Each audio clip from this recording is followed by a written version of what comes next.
We're at the Louis XIII tasting experience, one of the finest and the most legendary cognacs in the world. York, do tell us what makes Louis XIII so unique and exceptional. Thank you for having me. And what makes Louis XIII so unique and exceptional and legendary is Louis XIII was born thanks to a very visionary, very insightful man. His name was Remy. He wanted to create the most exquisite cognac on the planet, but only using the finest eau de vie he had available in his cellar. Nice, that sounds good. And it's since its origin in 1874 that each drop of Louis XIII really takes generations and generations and generations of cellar masters. Our current cellar master, he's not just a cool guy, he's also a very visionary, very passionate man. His name is Baptiste Loiseau.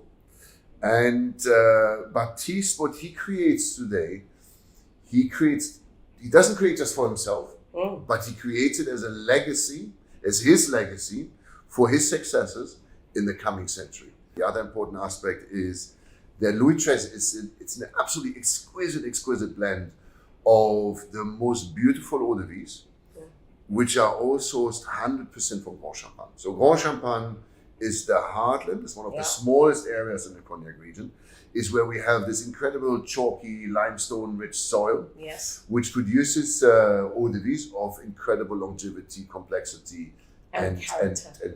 Exactly. Wow, so a cognac not just for today, but for generations to come. How fascinating. Yeah, it is. What is the best way to enjoy Louis XIII cognac? Ooh, that's very easy.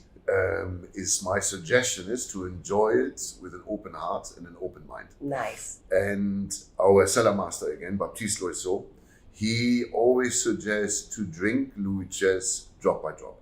There are many opportunities in one's life to enjoy. So it's a cognac which you deserve when you want to celebrate for milestone moments in your life. But as well, I would suggest to drink Louis XIII if you have a really terrible Tuesday and you want to turn it around.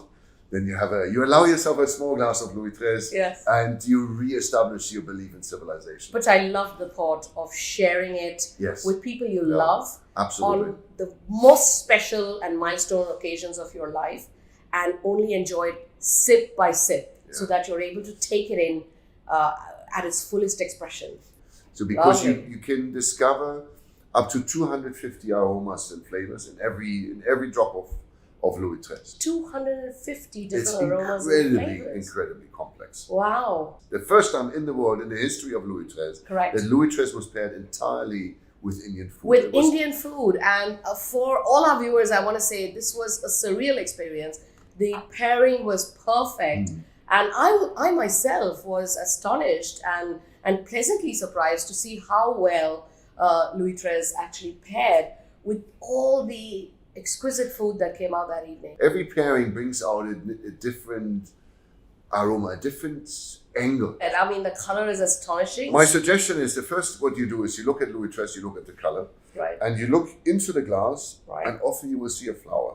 This could be a sunflower, this could be a daisy. These glasses are created for Louis XIII to highlight every aspect in the same manner.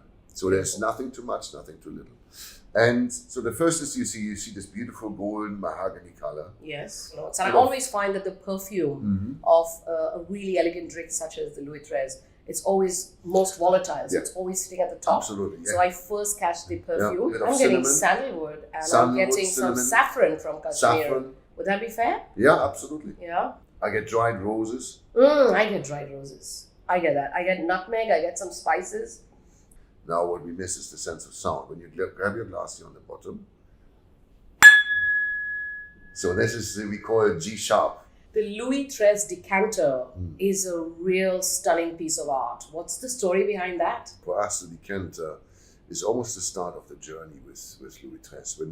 When we talk about Louis XIII, we have to talk about the past, the present, and the future.